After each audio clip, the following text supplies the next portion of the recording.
Hello, it's Shantae with Brown Sugar Talk on the Black Unicarns. So I woke up and I was like, why don't you go through the patterns of what they've been doing?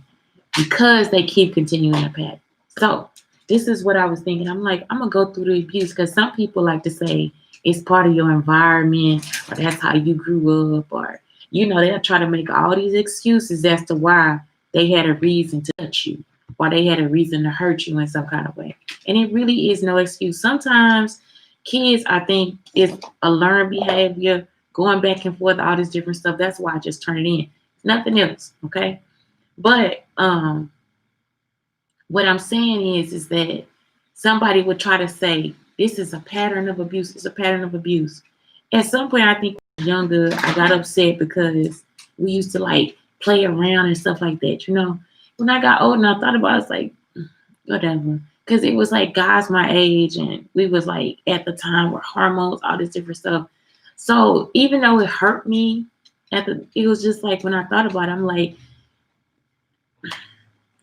why? For what reason?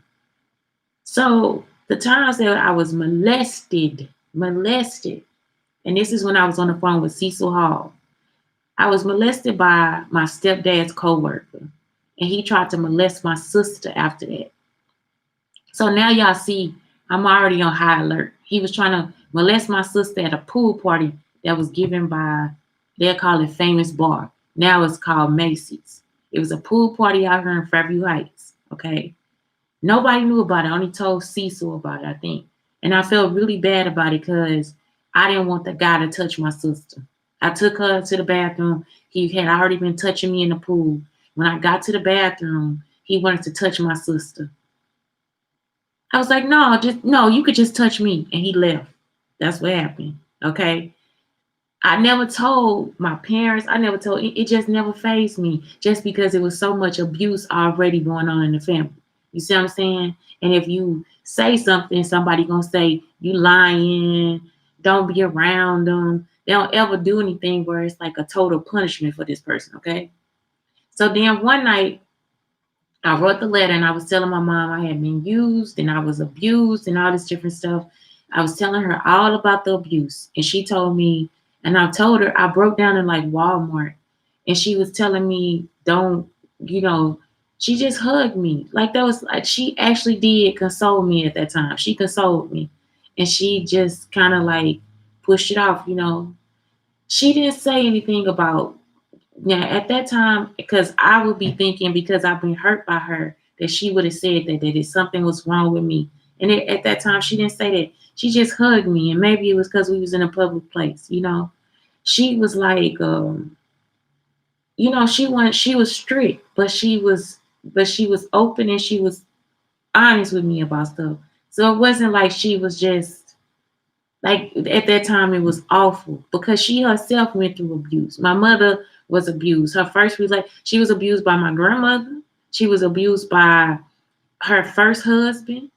The only good guy that she talked to, I still talk to him. I still communicate with him. And he lives somewhere else.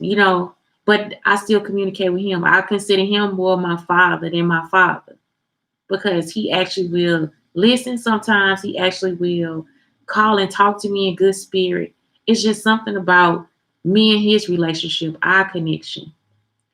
So after I wrote the letter, for some reason, I went to sleep on the floor at my mom's house. I went to sleep on the floor. And I'm going to tell y'all how they started the pattern. This is when the pattern is started. Because nobody knew about the coworker. But people knew about this guy named Harold. That's why Faith is involved. Okay, let me tell y'all. So my mom was dating this guy named Harold. This guy ends up at the house and he feel like it's a free for all because it ain't nothing but women over there. Like it's me, my two sisters, my cousin. I got another guy cousin, but he not there at the time. Okay. So he over there trying to get to all of us. Like he really is trying to go through the family. Like this nigga really is, he out for something. You see what I'm saying? So one day he kissed Faith on her mouth. He kissed her. And she said he tried to kiss me. She said he tried to come up on me. I said, what? And I was like, that ain't right. I was like, it's not right. I think I told my mama, I was like, I'm so sorry that happened to you. I'm so sorry that he would do that. Because he had never shown me his face, right? You see what I'm saying? Listen to the snake. So one night we was watching TV and it was a pallet on the floor, and all of us was in the living room. My mom would say, "Don't you go to sleep on that floor." And this is after the letter, y'all. After I told her all the stuff that had been going on, and so I say, "What?" She said, "Yeah, don't you go to sleep on the floor." And I was still watching TV. I'm just sitting on the floor watching TV. Why did Harold come down to the floor? And then in the middle of the night, he was trying to hold me, and then he was humping on me in the middle of the night. So I went there to go tell my mom, and she said, "Well, that's your fault because you should have never fell asleep on the floor." It's like that's not even where this man was sleeping at. You see what I'm saying? So why would he fall asleep on the floor? So that's when it became the thing that's my fault. So he had already touched Faith. He tried to touch me. He actually did touch me. So then comes when I'm living back with my mama, and they start trying to let this guy, Cuban, live there. You see what I'm saying? They trying to let him live there. So just so happened, Adosha Perry, she come over there, and he ended up touching her in her sleep. And she said she didn't know because she was on drugs. Now this is when everything started getting iffy to me, because I'm just like, why would she not know if he on drugs or not? You know, why would she not know if he touched her or not? I took her to the Cahokia, Illinois police station. So when I go down to the Cahokia, Illinois police station, it's a black woman there that looked like she New York mama. Y'all think I'm making this shit up. This shit is so fucking true. She looked like New York mama. She real like dark and just mean in the face. And she turned around and say that she Adosha's mom. And so she was telling me all this different stuff. So then Adosha's daddy come back and say, her dad come back and tell me stay away from her. I was like, I ain't do nothing to her. I'm the one that was protecting her. That's why the same thing happened to her now. Let me tell you how this fast forward to the present. I'm starting with every story to tell you how they keep connecting, how they keep thinking they think doing something. This little guy was out here, the music man. He was out here trying to tell me talking about all this stuff. He said the little girl down here, the one with the mama that I keep feeding and taking care of her kids, okay? He was telling me the little girl was getting in a car with people. I said, she ain't getting in no car with nobody. Like, that don't even sound like her. You know, I said, I hang out with the little girl. I said, that don't sound like her. She, you know, and they want me to say something bad about the child. That's all they want me to do is talk about people. I'm not talking about it. So I say, okay, wait a minute. So I was like, no. I say, so she getting in a car with people? Like, I'm getting upset now, right? So that's when he changed the story. He said, no, when somebody come and they try to do this, and I told him, don't come back over here no more. I was like, don't come back here. I said, because you lying on the little girl. It's like, that shit ain't cool. Because, we not protected. You see what I'm saying? That's how they get that shit started. They start putting them little seeds in a woman's head. Then the woman be thinking, oh, my child is back. All this different stuff. I don't know what y'all be thinking, because I don't be thinking that shit. I be thinking this motherfucker trying to do something. That's what I'm thinking. That's why I say. So then I tell the little girl when she come over, I say, when you see the man, don't talk to him. I say, because something about him not right. Okay? They also send a little boy over here trying to make it out like I'm some kind of do y'all know that black women are the least likely person to be a fucking pedophile? White women actually have a gene in their body that makes them a pedophile. Did y'all know that? They did the study. When they do these studies, they do it on white people. On white people. Okay? But that's who followed me. Okay, let's keep going. So then they send a little black boy over here. I speak to him every time he comes past the house. How you doing today? Oh, you gotta, just speaking to him. Because he part of the neighborhood. Y'all see how everything fucked up now? We can't do nothing because everybody fucking mentality fucked up. And it's not hurt. Like, what I'm saying is, it's not everywhere. So some of y'all may be seeing her shocked. Seriously, because everybody don't think like all these people do. You see what I'm saying?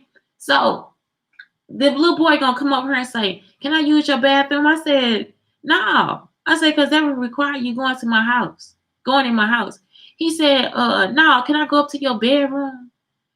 He said, I'm 17. I can go up to your bedroom now. Go up to my bedroom? What the fuck are you talking about? You see what I'm saying? And this how I know they seen something about Michael Jackson on my paper from the classroom. So ever since then, I'm Michael Jackson. You know what I'm saying? I gotta be out here touching somebody's child. I don't want your child. What the fuck are y'all on? So I told the little boy, I say, get the fuck away from me. I say, cause I'm gonna call the fucking police. Then he gonna try to come back up and down the street. It was a little boy too on the bus. This motherfucker was trying to talk to me too.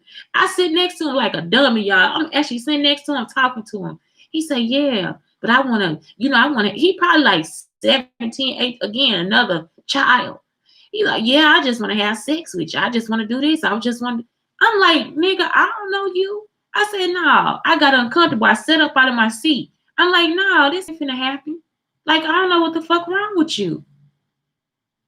Okay, let's keep going. Because I'm going to tell y'all too. I ended up going out with a guy. His last name was Thomas. Me and Faith looked him up on the computer. We found out he was a sex offender. We didn't know why. He told me something about his daughter and an 11-year-old girl or something like that. And that's why he wasn't doing something with his family. His name was something Thomas.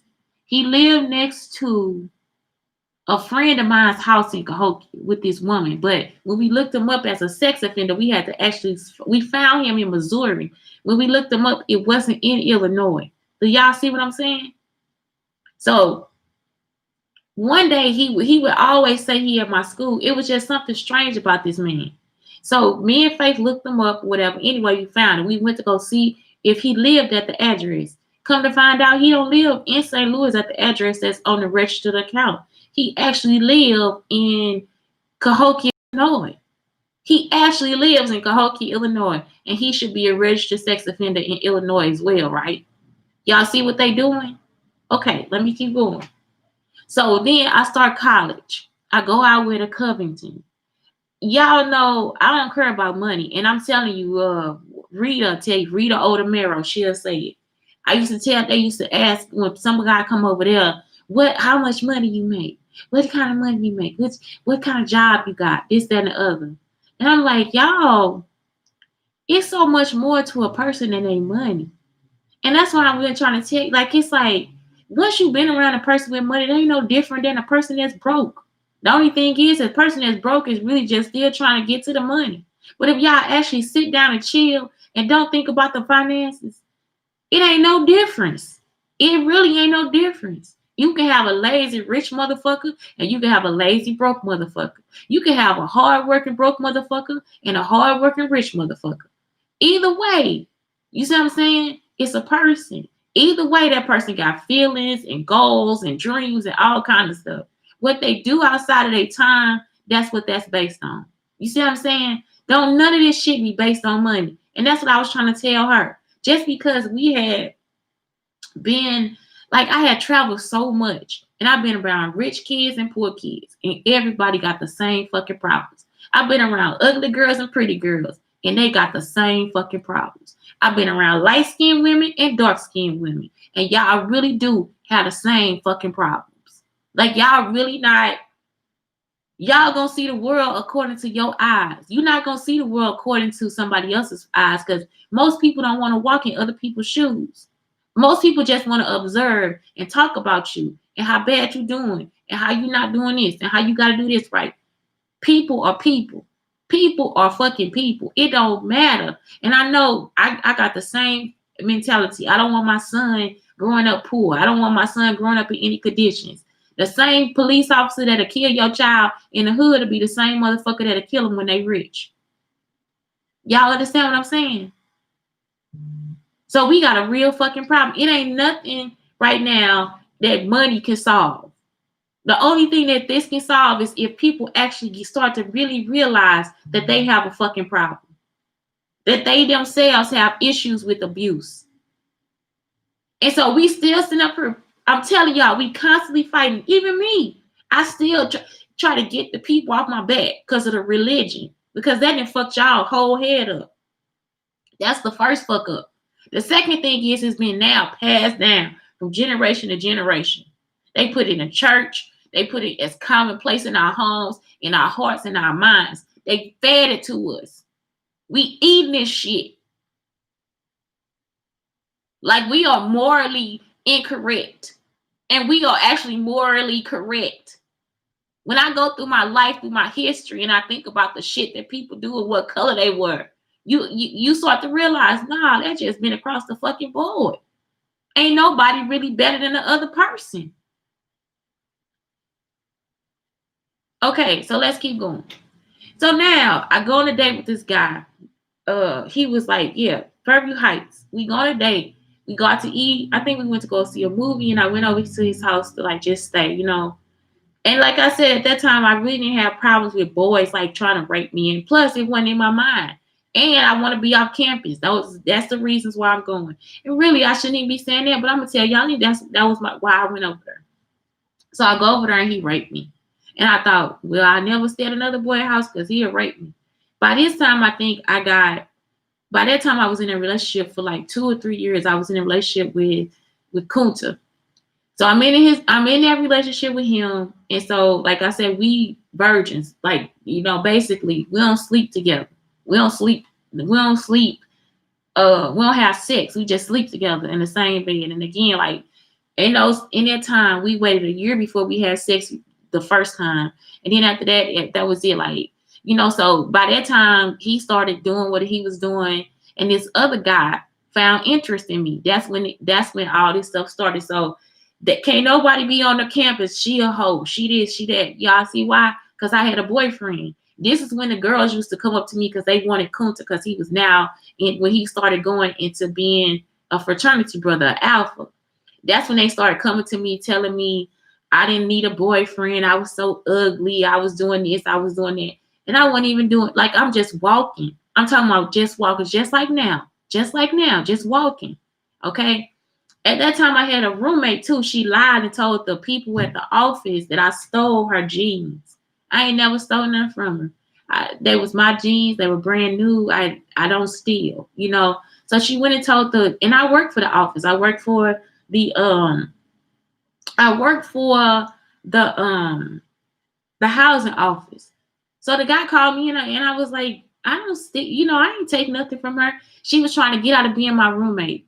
The other thing was if I worked for the housing office and I had some type of relationship with somebody and you didn't want to be in there, why didn't you just say you didn't want to be in there? You see what I'm saying? Like, it's just, she tried to accuse me of something so she can get out of being in there. And they don't care. You see, because now they again in sororities and fraternities, they sticking together. They gonna have each other back. They gonna have each other back. So the first guy that told me that I was being set up, no, that's when I saw Piper. He came to our school and he gonna lie and say he don't know me, whatever the fuck he's saying. He a Steelers fan, he a comedian. He was at the school and I had came outside of the because this was funny to me too. I came outside of the wherever we was doing it. It was in the main hall where the hairpin at, whatever that place over there, the Meridian Ballroom. It was in the Meridian Ballroom. And I came outside the Meridian Ballroom and he had a joke about how when he fuck a girl, he wanna fuck a girl that's insecure, and he wanna fuck a girl that don't care about herself and don't have nobody, nothing like that, right? They actually sent this man outside the door to talk to me. I was going outside to go to the bathroom, and they sent him outside the door to come talk to me. You see the shit they would do? So now, after that, they set up a rape by a white boy. I was in my room, and the guy say, "I'm about to fuck you," or whatever. He's like, both of us was drunk. Okay, this is the first time I ever had sex or something with. I was drunk, and he said, "Yeah, they told me that I need to fuck you." You see? So again, it's not really clicking with me. All I'm doing is just living my life. That's all I'm doing is really living my life.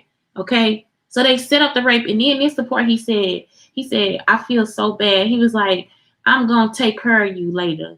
He said, I'm gonna help you out he said, at some point, he said, I'm gonna have to come back and help you or apologize to you or something like that. Okay. I'm still so drunk, but this is what he's saying to me. He's saying this why he raping me. I'm gonna come and apologize to you. I'm gonna come and help you out because what y'all understand what I'm saying? Which I'm thinking, is this the man that killed himself? Because now I'm in therapy and this woman talking about her husband killed himself 10 years ago or something like that. Again, I don't know because now I got white people following me. Okay. So now I'm going through all this stuff. I end up going out with Joel. We end up having this tumultuous relationship and all this different stuff. And he trying to make a fool out of me. And then one night he come over to my house and he see my little sister, my middle sister. He tell me that when my sister get older, he gonna fuck my sister so he can compare our pussies. Okay? And he used to do all this experimental shit and shave my coochie and all this different stuff. You see what I'm saying? So it's like, where's the video? Because now I got people actually out here fucking raping me. So that's when the Sigma started again. They started inviting me over or whatever. They started inviting me over to Thomas started inviting me over there. Terry, he wasn't there, but Fritz was there. They was inviting me over there, and they'll always have porn playing. That's the same thing that Joel McCombs would do. That's the same thing Joel McCombs would do when we was at home. He always want to play a porno, or he'll want to play a movie or something like that. So that I'm thinking that's the point when, and I'm still not putting it together because I don't know that people. I really am naive, right? I don't know. I'm not thinking to myself that people have that he would do that. You see what I'm saying? Because at the time, I still thought he was my friend. I really did think Joel McCombs was still my friend. So I don't know if he was videotaping me and having people come over and watch us, because everything we did was kind of in dark, or it was like lit by a fire. It was always a mood or whatever. You see? I don't know if he was, I don't know, but I'm thinking these people got videotapes of me, because it's like, why would they be doing it? And then that's when he set up the threesome. So the threesome was it for me, as far as like me wanting to be with him, because he tried to have me have sex with another guy. He tried to get me drunk and have sex with him and another guy. I jumped out of the bed and I just ran into the other room and locked myself and went to sleep until the next morning. The last time I saw him, he brought over Cynthia Hunter. I think the only thing I said Cynthia Bunker. I don't know if that's her real name or not. I don't know how I know Bunker. But her name's Cynthia Hunter. It could be Cynthia Bunker Hunter. He brought that woman over there. He met her at a club down in East St. Louis. And he brought her over there. And I was over there asleep. And it was an axe in the room. He had to slap me because I slapped him. Because I was like, why would you wake me up and do all this stuff? And this bitch just stood at the door. She didn't say nothing. She didn't try to stop us. She didn't try to talk to us. Nothing. She just stood there at the door. Now I'm at this school with her, Harmony MG, doing the what is this thing? I became a tutor, like a interventionist. I was a reading and math interventionist. And she was the one that kept sitting there saying stuff like, we was trying to help you, but you didn't want nobody to help you. We was trying to do this and you didn't want nobody to do this. And I'm like, I don't even know you. Like, she would actually start arguments with me at the school. She would completely start arguing. One day she said, how do you get your child's makeup off? If they put all that makeup on her, how am I gonna get her makeup off? I said, use some Vaseline. She gonna turn around and say, that ain't right. I said, no, I told her use baby oil. I said, use baby oil. Ain't nobody gonna use no baby oil to get no stuff off their face. Listen to how stupid this shit is, okay? I say, look it up. I say, Google it. Google it. You see what I'm saying? And I Googled it too. Guess what came up? Baby oil. I'm just like, is something wrong? Every time I come to Illinois, it's a problem. Y'all hearing what I'm telling you? I ain't never, this some of the stupidest shit that I have to explain about how stupid these people are. I feel so like I'm just like on a whole, like my mind is hurt and y'all all the way hurt in the fuck. What did Denzel say? If you pray for the rain, you got to go through the fucking mud too. I'm talking about these motherfuckers. I'm sloshing out this bitch. Do you hear me? These motherfuckers is crazy. Are crazy. These motherfuckers are crazy. Welcome to my world. Okay. So now, after that, that's when I'm sort of friends with Kunta. You know, we just not kind of communicate no more. He not my boyfriend. We broke up. Also, somewhere in there, George Papanopoulos, you know, he'd go back and tell Titus Taylor that I slept with him. So then Titus Taylor go tell Kunta, because him and Kunta are supposed to be best friends and all this, you know, Titus Taylor, the wrestler, you know, he's so how can I say, he's just so prolific and profound and so with God or whatever the fuck he is. And Kunta asked me about it. I denied the whole thing, but then Kunta told me that he had actually slept with somebody. You see? So then that's when, fast forward to, what's his name? Cecil. Cecil did the same thing. Cecil Hall did the same thing. Cecil Hall did the same thing. Y'all see how the stories are repeating? From college to present. That's how they repeating. Cecil Hall did the same thing. I slept with a guy, and he turned around and told me that he was married after we slept together.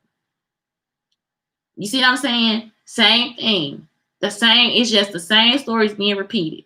They done wrote it down somewhere. Somebody wrote something down. The historian got it. Or did they write a book? Okay, let's keep going. So then one night I go out with Carlos. I'm just hanging out with him. This nigga just attacks me. And all this stuff is still in college. One night I go out with a guy to a club or something. He take me back. Before we get back to my apartment, he raped me on the campus. On the campus, he raped me in the car. Fast forward, I was actually going out with a guy who was a trash man. He came over just to rape me in a car.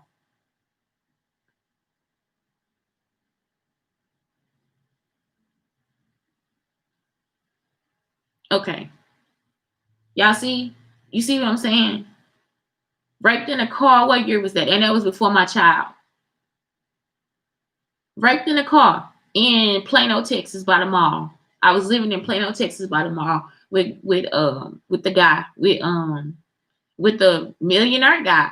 He came over there to rape me in the car. Okay. Then I moved to the apartments now. Now I'm moving with Kunta, and I'm just out with Kunta, right? And I don't know if I don't know if they just started recording me. I didn't have a boyfriend. So I was just sleeping with my best friend. He was my best friend. I was sleeping with my best friend. And so me and my best friend would actually just, when it's have sex by the door. That's where we go. He couldn't wait. I know I'm in the middle of all this, but for real, y'all not gonna take my joy. Fuck y'all. So listen, he would have sex with me by the door. And this is when I started thinking, somebody is recording me. When the man raped me, he was saying that he was a cop. And I told y'all I don't date cops, because every time I got on the phone with him, I would be scared. I would be so scared. He'd be like, oh my God, it's a such and such 11 or whatever. Let me call you back. He'll call, like, for real. He'll just like have, and I don't think he really was a cop at this point. So he'll be like, I'm, you know, da da da. I never slept with him. He came over my house one time, and he stayed over there till the morning time, and I didn't sleep with him. I ain't never sleep with this guy. Yeah, I ain't never sleep with him. I ain't never sleep with this man. So when Rita moved in, Rita Odemero, that's when he came over one day and he was like, I gotta break up with you because I got a girlfriend. He said, let's have sex one last time. So like one time, whatever he was saying. And I was like, I don't want, no. So that's when the guy came and just forced and then it was just like, it was my best friend. Like he was actually put me in the same position where my best friend, where me and him would just have sex. You see what I'm saying? And it was like, why would this guy know what me and my best friend do? And it was like I'm sorry. I keep saying my best friend. At that time, he probably wasn't my best friend anymore. I apologize if I'm saying that wrong. But yes, at first he was. I grew up with him. He was one of my friends. So anyway, I had a curtain. I had everything you see what I'm saying? How would this person know to do that to me? And it was on the floor right in front of the door. And that's when Rita came in after he got through. Do y'all know the fighting that I've been doing? the fighting. That is before college. And I'm still trying to move on with my life. So now at this point, I'm probably dating. I started dating Byron Fry, and I was dating another guy from college. You know, I was like dating both of them at the same time. So I was dating Byron Fry, I was dating this other guy, whatever. I got pregnant. I was on the patch and I got pregnant. Most likely Byron Fry. So I got pregnant. I moved to Texas. I didn't know I was pregnant. I lose the baby. All right. So at this point, I almost can get my head together. At this point, I figure out I'm fine. Like, I'm talking about these niggas was on me like, ooh, like I'm talking about what the fuck? Like, I had to get dressed up and go on dates. I had to put on makeup. Like, I had to, and I was working, like I worked at a Jamaican club. I worked at, you see what I'm saying? Like I'm actually getting my life. I'm actually getting my life.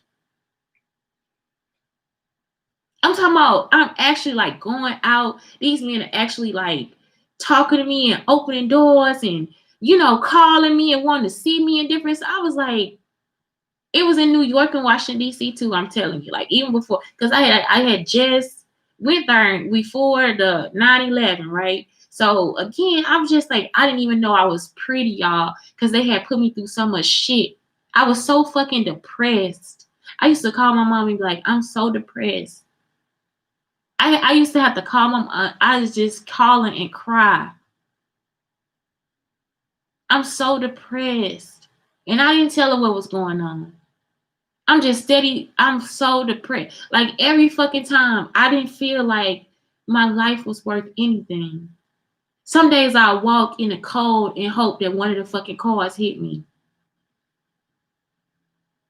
I was so fucking depressed. And they knew details about me that I had never told anybody.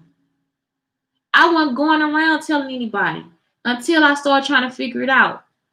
That's when I started talking on the phone and I tell the stories about me and Joe McComb's relationship. And y'all gotta realize, I don't know everything that this man doing to me. I don't know nothing about what's going on because I don't know. I don't have a clue about this man. And that was set up by the acting teacher, and it was two other men in the classroom, two older men, way older than me. They were older than Joel too. And then it was also Joel. So it was four men, four grown ass niggas that did all this stuff. They set me up and taped me and all this different stuff. Like I'm on a fucking show or something. And the whole time he want me to drink. Y'all see what I'm drinking now? Okay. So then I was harassed by Thomas. Like I just kept being harassed. I actually ended up having a sexual relationship with Thomas. And he just kept harassing me the whole time. Like I said, one day he followed me with the phone, recording me, calling me fat and ugly, all this different stuff. Anyway, I'm sorry. I skipped to being off campus, but I'm actually still on campus. Then I was hurt by Tony. That was the stepbrother. Then I moved to Texas. And I get this job and I become friends with Munya. And Munya raped me too. Munya, Ross, and McConey. I'm going to go through all y'all. So then me and Munya break up. It's this man that's living next door. I got to fight him. His arms was cut. He was a Caribbean guy. And his arms was cut by somebody, or his arms was cut by his ex-girlfriend. And then I seen why. Y'all see what I'm saying? When somebody tell you who they are, they really tell you who they are. He wanted me to come over there and taste some of his jollof or something, or whatever it was. And he tried to corner me in the room and break me. I had to fight his ass. Just so happened the hand was bad. So Marcus, raped and beat by Marcus. That's the most embarrassing one because I was in a full relationship with this motherfucker. And he just consistently abused me. The people was actually trying to fucking help me. People were actually helping me. I was too young. And when I realized what I had to do, because when people was helping me, he would know that it would be like somehow he knew somebody was helping me. He didn't want me to go out with the trans guy. He said because the trans guy was trans, but he'll be online on the trans guy website looking at his pictures. You see what I'm saying? I was showing him one day. I said, look at this picture. I said, he looked good. He was actually more interested in the trans guy at that point than he was in me. And that's when we went to that barbershop. Before that, we went to the barbershop, and the barbershop guy was telling me that Marcus was talking to a trans person outside the barbershop. And I was like, I mean, I don't have no problem with nothing that he's saying. And then he started telling Marcus that me and him, that I had sex with him and all those guys in the barbershop. I mean, he said, don't you remember me? We ran a train on you. I'm like, you ain't ran no train on me. Like, I don't even fucking know you. Like, he said, yeah, we ran a train on you. I was like, no, like, I don't know what the fuck you talking about. I said, I don't know you. And Marcus just sitting there. He ain't saying nothing, like, man, though, nothing. This nigga actually living with me. And I say, no, you ain't ran. I say, I ain't even been here. Like, I don't even mess with nobody down here. You see, because I've been working the whole time. At some point when I was in Texas, I just started working. I wasn't dating. I wasn't going out. I wasn't seeing nobody. Nothing was happening. I was just working. I was just trying to basically stay alive. I had an apartment in the hood. I couldn't go home at nighttime. So that's when I started picking up shifts at night to stay until I could go home when it was daylight for me to be able to take a shower and put some clothes on. I seen people it was over there, a man got shot in the club. Then next door to me, the man actually threw the girl off the balcony and pulled her hair out. Like, he actually had her hair in his fucking hand. He was trying to hold her over the balcony because of her hair. I had to call the police 3 or 4 times because he would be over there beating the fuck out of her, a Hispanic woman. Oh my God, this is my life. Actually, at the time, it would end up being blood on my truck. And it was a guy there too. He was weird. He came over one day to show me a gun. He was like some guy in the apartment. Y'all, man, I can't make this shit up. I can't even make it up. I can't. So anyway, raped and beat by Marcus. I'm talking about I went through it. The only way I got out of it, I was at Central Market. And a lady told me, that woman got a chance to get away. They just kept telling the story. They was like, the girl got away, and they was like, Central Market helped her. And I went to the woman and I told her, I said, I'm in an abusive relationship. I was like, I don't know what to do. I went to the woman and I told her, and I told my mama, I told my daddy, I was just telling everybody, and people knew. He was so crazy. Like, I ain't never met nobody like this. Like, something really is wrong with him.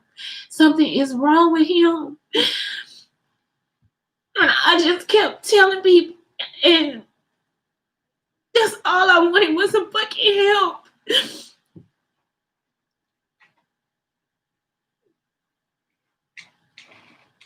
He crazy. And so anyway, that's Marcus. So anyway, at some point, that's it. I end up in a relationship with the millionaire guy. And that's what I've been trying to tell y'all. Y'all don't know who y'all blessing gonna be. If y'all met him, y'all wouldn't even know he was a millionaire. All the millionaires I admit, if y'all met him, y'all wouldn't even know. Y'all wouldn't have a clue. You wouldn't have a fucking clue. That's why y'all gotta really watch how y'all treat people. Y'all really do. And some of them don't even act like they got money. Like, they'll act. I'd do it too if I was y'all. Like, I'm serious. Doing how fucked up these people are, I do the same fucking thing. I'm serious. Like, it's like y'all put me on game seriously because it ain't nothing. At the end of the day, it ain't nothing. What matters is like the people. I was just looking at this thing and somebody said, what's better, the journey or something else? And the person said, and it's a panda thing. And then the panda say, it's the company. It really make a difference. Because you could totally be with a man with money and a man to pretend. Or you can be like, it's not even pretending. You can be with a man with money. He can be cheap as a motherfucker. You know, y'all see these shows and shit where niggas will buy whole milk and then split that bitch and put some water in it, and this nigga got like $3 or $4 million in the bank. Excuse me. You can be with a broke man and he had class and structure and all kind of stuff, and he's still just working on goals, and he could give you the most enriching time of your life. That's why now y'all always talking about who got the bag and who got this and got that. Y'all really need to be thinking about who got fucking sense. You didn't seen the story with Tory Lanez and this girl, and she done ended up shot, and we don't even know why. And the whole thing is, it ain't no reason why. It wasn't no reason for this man to pull out a gun and shoot somebody. And so it's like we just still living this time or whatever. Like, that's all y'all think about. Who got the bag? And y'all not thinking about who got the brains, who got the smarts, who got the intellect, who got the time, who got the patience. That's one thing y'all really need to do when it comes to a man, to get a man with some patience. Anyway, what I want to do too was talk about Alice Ross. Because at some point I don't know if her and her husband play a part in this either. But Alice Ross, she was a prostitute. Y'all, I can't make this shit up. When I first started teaching, or before I was going to be a teacher, I knew I wanted to be a teacher. They kept telling me I had to take a math class or something like that. I didn't know where to take the math class. I didn't know how. But anyway, I ended up testing out again anyway. So what happened is, I was working with her, and she was a prostitute, and she didn't have a degree, and her husband was a pimp. And I got so when I first started working with her, I wasn't pregnant. I was just like starting out again. She was a PPC aide, but she would come in there and she would be jealous of me. She would be like super jealous and be like, "You gonna take my job? You gonna take my job one day?" Like, ain't nobody finna take your fucking job. Like, I don't even know what the fuck you talking about. They didn't even ask me back the next year. I'm like, I ain't finna take your fucking job. And then the lady at the job was trying to the teacher at the job was trying to tell me that she was my boss in the principal. And no, it was another teacher. It was a man like in a special education department. He said, "Yeah, you gotta listen to her. She your boss." And the principal heard what he said. He said, "Oh, you ain't gotta listen to nothing she say." He said, "I'm your boss." He said, "She don't tell you nothing." And he was a Hispanic man. I was like, thank you, God. And he was the one who was telling me, go ahead. He said, "You're gonna be okay. You're gonna get your certification." He actually called down to the certification office. He said, "Yeah," he said, "you should get your certification." He said, "Try to get an elementary education." He said, "That'll get you started." Because he was leaving to go to Houston next year. Daniel Lopez, he was a good guy. So you see what I'm saying? It's like, even though I was being bombarded with all this bullshit, it's like when I got a chance to be me or somewhere and be me, I was able to be me. I was able to flourish. But as soon as these motherfuckers get a chance, they come back into my life to fuck everything over some fucking domestic violence shit. And y'all started it with me. I don't look for y'all. I don't call y'all. I don't say nothing to you. But let's keep going. So, like I said, I was raped by the trash man, and that was when, after me and the millionaire guy broke up. We was still together, but we broke up, and I was like just waiting to get money so I can be able to move out, right? Because we moved somewhere else together, and I was just trying to move on with my life, sort of. It wasn't like I wanted to stay there because he didn't want the same things I wanted out of the relationship. So then here come Brandon Clark. And in the middle of this, you got Franklin, Marla, and Crystal. Franklin, probably the only good guy in there. They kept telling me Franklin was cheating. I ain't had no proof that Franklin was cheating. And nothing told me Franklin was cheating. They said Franklin had 6 or 7 girls. This the best man that has ever been in my life. The apartment person came and tried to tell me that Franklin had 6 or 7 women in his life. This man ain't never, every time, like say for instance, he go out, he comes straight home. He called me at the club. This man come home straight up at 2:00. I don't know if that's cheating or not. He want me to go to the club with him. I'm still wondering, when was he cheating? As soon as he get off work, he called me and come over. He called me while he at work to talk to me on the phone. When he go take the child support to his baby mama, he take me down there with him When he go to the bank, I go to the bank. I'm still wondering when he cheating. When he off work, he take me on a date. This lady still telling me that this man cheating on me. I'm like, when the fuck was he cheating? Y'all see how they kept trying to put the shit in my head? That's when Marla come and Marla gonna say, he not the guy for you. You need somebody else. Look at him. They just kept messing with me the whole time. That's why I know how Usher might have felt, how Neo might. It's like they just kept coming to me saying something about him. I'm like, I'm not seeing nothing that y'all talking about. That's why when they came to me and told me everything about Brandon, I didn't believe them. When they came and said all the stuff they were saying about Brandon Clark, did not believe. She said he gonna mess up your life. That girl came and say he about to mess up your life. When I tell you this motherfucker actually messed up my life, she wasn't lying, but she was part of it too. You see what I'm saying?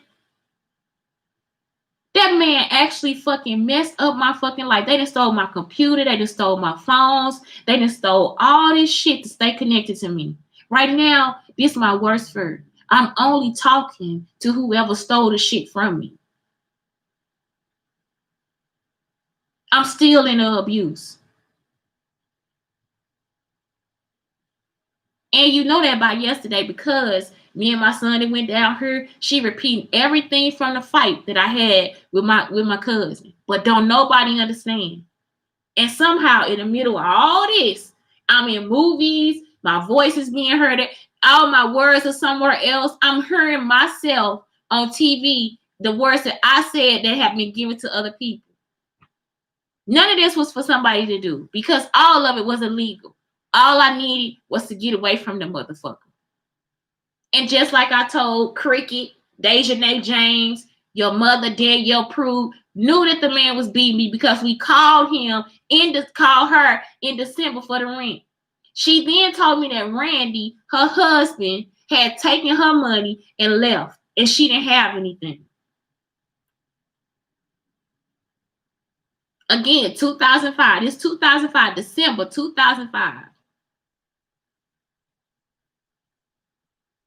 And not one time had I stopped to stalk, to call, to follow. I have been being followed the entire time.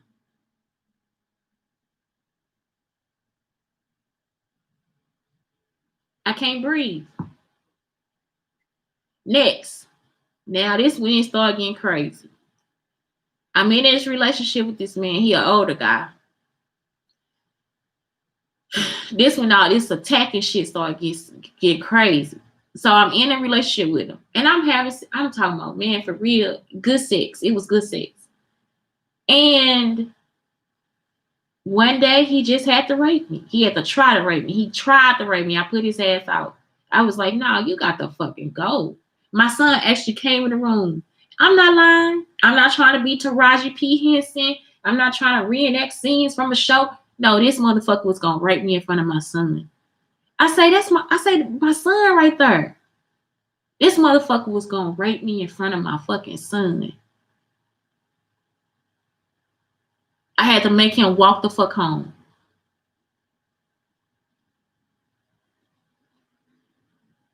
Okay, so next, then I get to the apartment in St. Louis, and that's when I meet Demetric. Now I meet Demetric at the fucking gas station, and this is how he relates to Terry the Sigma. This the one that's in there fucking me, talking about we finna have an orgy in my house. We gonna have all this different stuff again. Back to Joel McCombs, Terry on the campus. We gonna have sex parties, and we gonna have drugs and. No, we not. And I'm not fucking with you no more either. Then he told me he was jealous of my son. He was trying to find ways to hurt my son. He the one that told me that a girl was locked up in a cage by somebody and he was the police informant.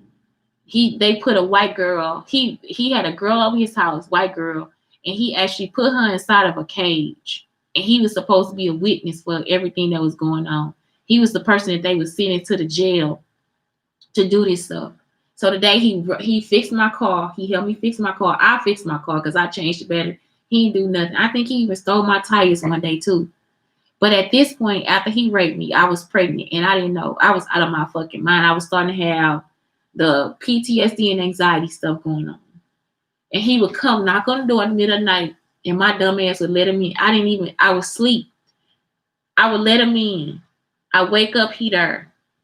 This man was so abusive. He one of those people that's like secretly abusive. So was the guy that was the molester guy, Tom, the last name Thomas.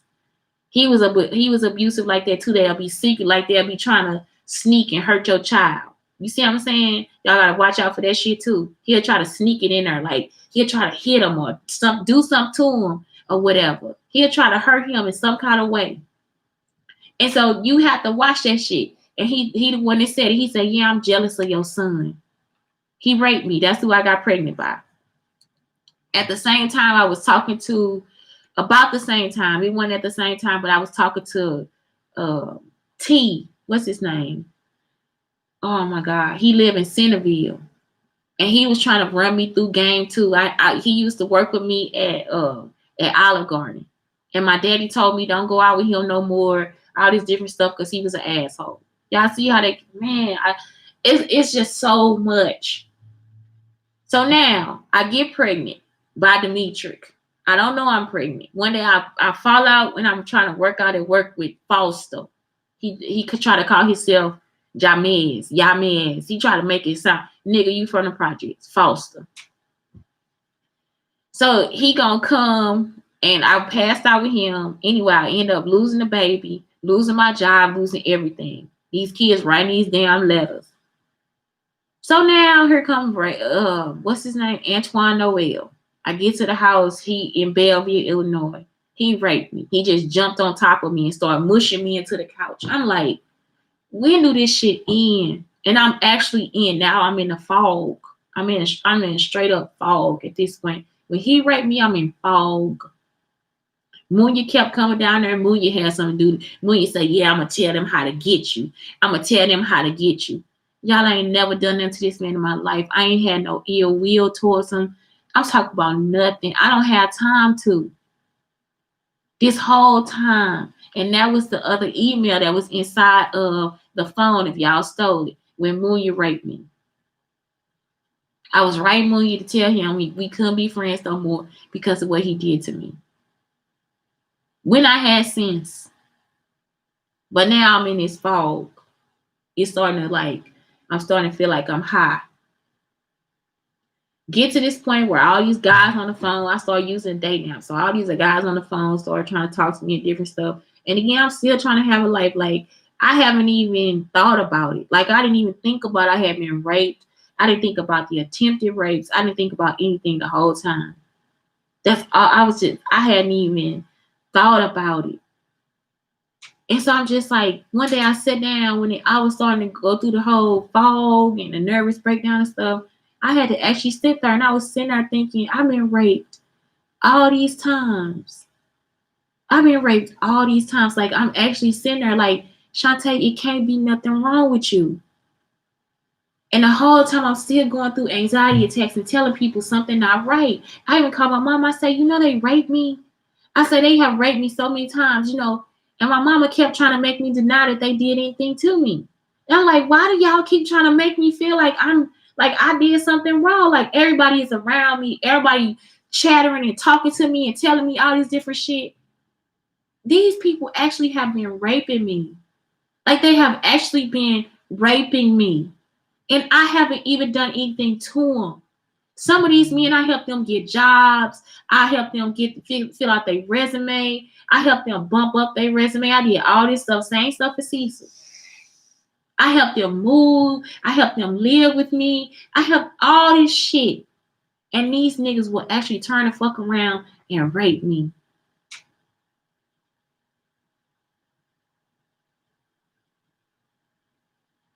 I'm talking about nothing. And I'm just going through life hunky-dory. I think that's when God was like, when after Antoine, God was like, nah, bitch. No, no, no, no. Are you not noticing that the devil is behind you? Do you know the devil is in front of you and on the side of you? Bitch, you are surrounded by snakes. I did not know that these men were that, like, they were actually raping me like this. Like, I had no fucking clue. I wrote this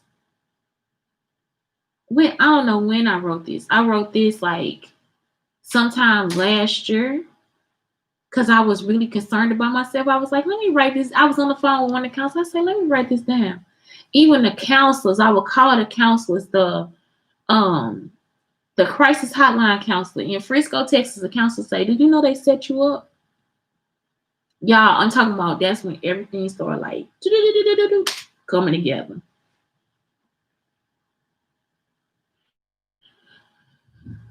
Oh my God. So the last one, I was raped by Cecil Hall. And he the one that told me about the other girl being set up. And this was before the counselor in Frisco told me about the girl being set up. So November 2015, I go to Cecil Hall house because I didn't have no money in my family. Had basically threw me away. You know, they weren't talking to me. Everybody was mad at me. Everybody was jealous. Everybody hated me. All this different stuff. Again, I don't know why. And pretty much it could have been from the recorded phone calls because that's where they getting all the jokes and stuff from. Y'all got to think about this too. They've been using my phone calls and stocks Kanye West and Kim Kardashian. If you look at Kim Kardashian life, my life pretty much the same way. And y'all, I was actually just coming up with this as like Get Out the movie. Like, I'm really for real. Like, they actually have been using my life to make some of the reality shows too. I'm thinking about all the shit I've been through. So Kim Kardashian, the stocks by Kanye West. I used to talk to the guy, say, yeah, when I'm gonna get some stocks. I say my daddy told me to get stocks and stuff, and my daddy told me to buy property, which is the truth. I'm the one that told him about one night I was like, it must be hard to be married or whatever, or be in love. I say, because the hardest thing about love is that one of us gotta die, and that's what they told Jada Pinkett to say. I was in Belleville, Illinois when I was talking about Jada Pinkett and Will Smith and how, they should have a show. All of a sudden, here come Red Table Talk. They stole that from me. What else they've been? So that's why they following me and recording me.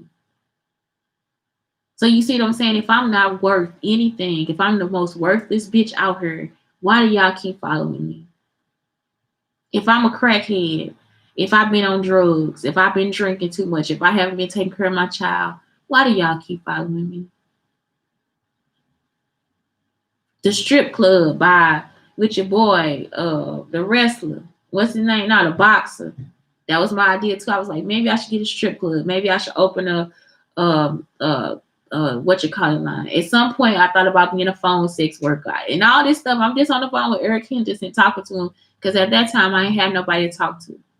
Then I meet this lady and she got a preacher husband. He the one that told me the reason why Marcus left me was because I was fat. She done gave me her card to call her husband so I can get counseling. And what he told me was the reason why he was treating me that way is because I was fat. Even though he was cheating on me with a girl that was like taller and bigger than me. But it was because I was fat. So the last one, Cecil Hall, November 2015. 2015, I went to his house, and the night I came back from the hospital, this man actually got on top of me and laughed while he forced himself inside my pussy, my vagina. And I had nowhere else to go. The next day, I got on the phone and talked to Joy Stewart. Joy Stewart actually met Regina Hall. Y'all know in one of my shows, I talk about Regina Hall. So I guess they tried to switch Joy out for Regina. Again, I started having those, like, whatever, because they start stealing from me again. So they don't want nobody to know me. They don't want nobody to give me attention. They don't want nobody to know the show. They don't want nothing. All they want is for me to say stuff so they can take the ideas away. That's why I started acting crazy in my house, in my car. When I started noticing that they must have been recording me in my house, in my car, I just started saying crazy shit. That's when I said, now I'm going to call out the shows. And sometimes, actually, I was actually having anxiety attacks. I was actually in my car. Sometimes I'm driving and singing. I was always in a fucking, for real, anxiety attack, like a crazy anxiety attack. My mama just died. I just thought about all these men that have been following me and raping me. All the people that kept coming into my house to take stuff. And just like my son, all I wanted was a friend. Just like my son, when he got his toy taken away, All I wanted was a friend. The whole time, all I've been yearning for is my friend. That's all it was about, was having my friends come and help me. That's all I needed, was for y'all to come and help. Y'all put me through all this stuff. And that's all I needed, was somebody to just say, we know he hurt you. We know that he did that to you. But instead, y'all just kept making these men rape me, or having these men pass stories around so they could rape me. Turns. I'm telling y'all, I ain't done nothing to these people. I ain't done nothing but help. I ain't done nothing but help.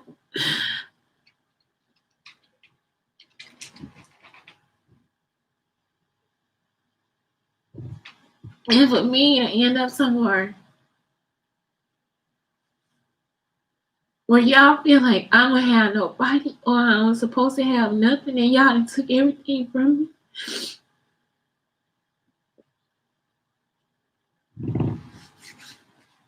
Even the abuse. Victor Evos 2016, Marcus 2005. Victor tried to pull my braids out of my hair like Marcus. January 2016. The car accidents. They was following me and trying to hit my car. They was putting holes in my tires and making the air come out of my tires so I can buy tires. And it was always around payday.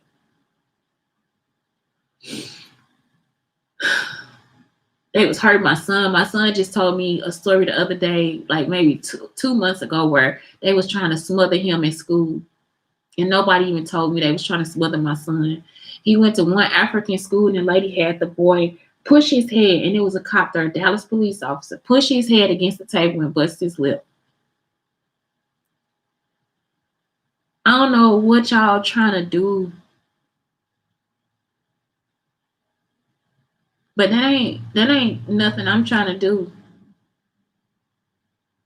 If I'm out here happy and going through life and just enjoying myself, when you're not around me or you not there, why can't I continue to go through my life and enjoy myself when you're not around me and you're not there? All y'all keep doing is causing trauma. I'm not here to chase nobody.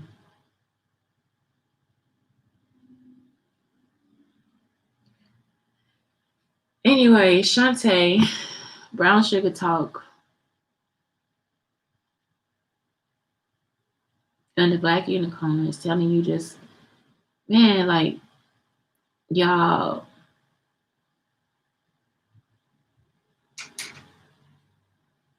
all I'm trying to do is heal and get the fuck away from y'all.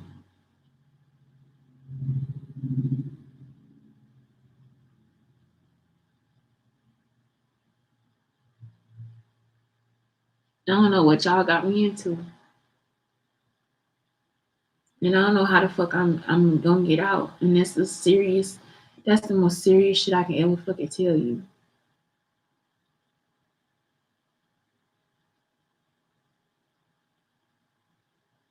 I'm not here to go through anything. I already been through it.